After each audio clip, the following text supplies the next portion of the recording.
And it was fear. And let me tell you, that's fear is not respect. I don't want you to replace you oppressing me with being afraid of me, because that endangers my life. I'm not oppressed. I'm a military veteran. I served my country proudly. And I'm not a Confederate. I'd be a fool to say that. I'd be a fool to say, oh, the South will rise again. Oh, no, don't want that. You neither, Frederick Douglass. But I do respect every military man, and people got to understand their history.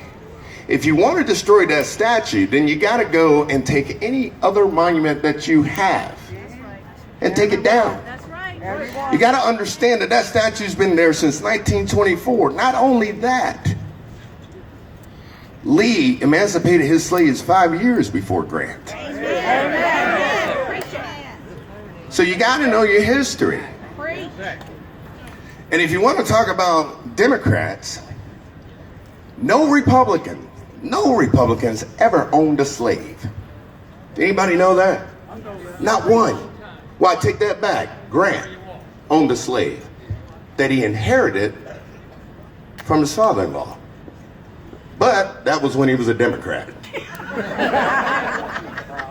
So you need to read before you come out here and say, oh my God, Black history.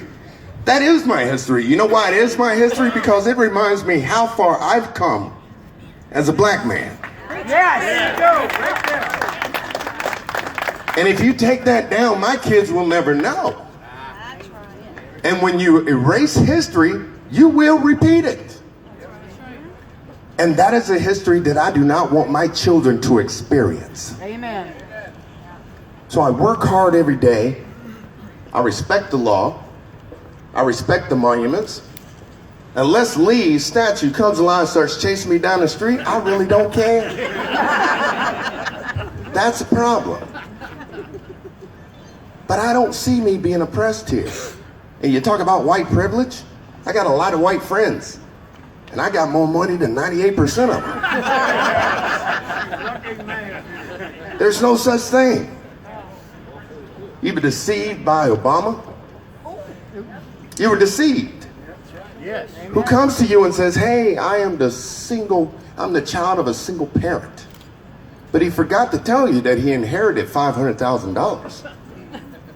And only 7% of white Americans ever see that money. Amen. And he forgot to tell you that his grandmother had $1 million house that was white in Hawaii. But he's still trying to identify with me, somebody who grew up with a grandmother, no parents. But he can't. And neither can you. You can't do it. You can wave that sign. You can say Black history. And the only people y'all know that's Black is Martin Luther King. Have no clue. And I know you look at me and say, wow, that guy's young. No, I'm 50. I see this lady up here shaking her head, and I guarantee she's 5 years younger than I am. But I am. Yeah, cocoa butter, brother. Get away from that lotion, man. Cocoa butter.